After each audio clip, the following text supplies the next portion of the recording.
Ready, go!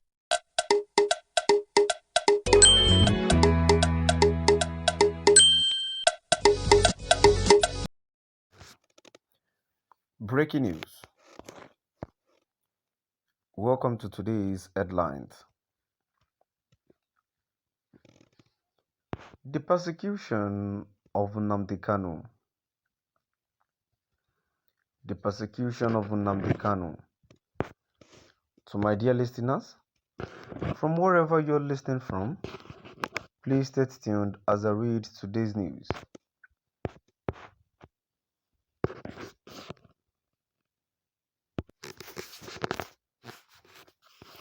Just about time, the world took notice. Mazi Nnamdi Kanu is the leader of the Self-Determination Independent People of Biafra, IPOB. To be sure, Kanu is not the founder of IPOB.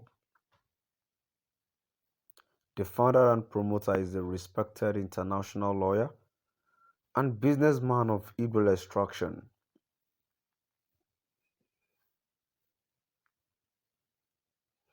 A casual search online will tell the story of the founding and the aspirations of IPOB and the caliber of those behind the organization.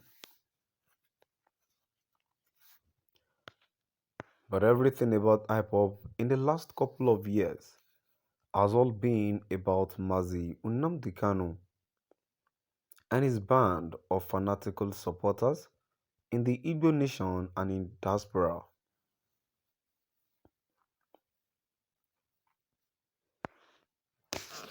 For them, Nnamdi Kanu is a god, and the quest for self-determination of the Igbo by any means, including a referendum, is non-negotiable. The same Igbo in a different circumstance and under a different leadership lost a war for secession between 1967 to 1970.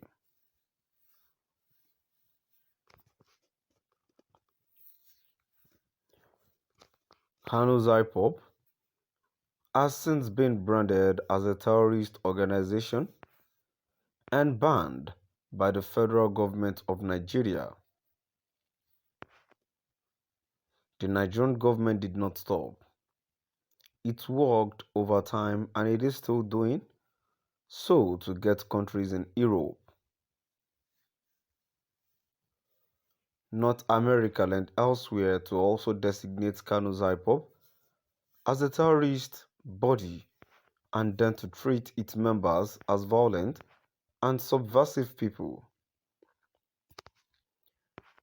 For obvious reasons, the government has not succeeded in spite of its desperation.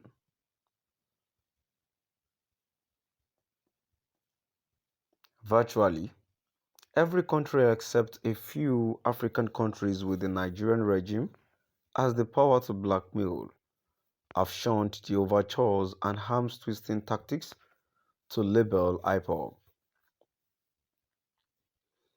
But Minister of Information, Alhaji La Muhammad, who appeared to have lost his voice, that it had to spewed lies, half-truth, alternative fact, and propaganda in the aftermath of his loss in the ruling All Progressives Congress, APC, local Kwara state politics, and the glaring spectacular serial failure of the central administration.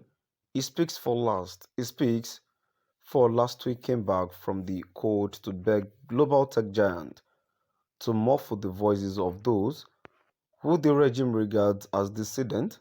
Last week, the international news agency, Reuters, had reported the Nigerian regime had requested that Google should exclude terrorist organizations that the regime banned from using its channels for whatever purpose.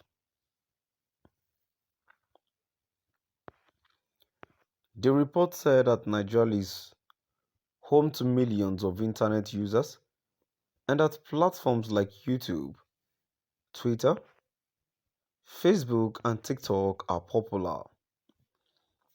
The minister told visiting executives of Google in Abuja that YouTube channels and emails containing names of banned groups and their affiliates should not be allowed on Google platforms. Charles Morito is the Google's Sub-Saharan African Director for Government Affairs and Public Policy. He told our minister in not a too subtle manner that he, Mohammed, was asking for something that was already part of Google's operating standard. He said his organization has in place a system for trained users to flag troublesome content. But apparently, to humor, Mohammed Morito said, "We share the same goals and objectives because we do not want our platform to be used for ill purposes." Of course, Mohammed was not satisfied. He said bluntly that the Nigerian regime was particularly concerned with online activities of the IPOB. He just wanted to hear that IPOB and its affiliates have been banned from all Google's platforms. It was the same mindset that led to his regime banning Twitter in June 2021,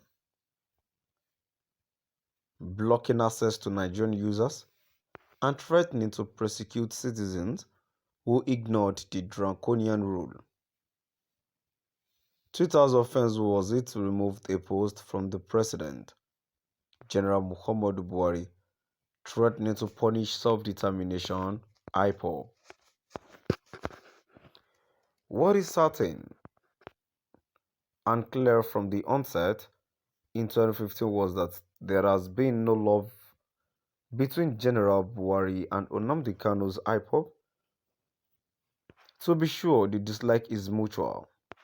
Even long before Buhari was elected, after 3 previous failed attempts at the presidency, IPOB had insisted that it would be bad news for them and their brand self-determination struggle.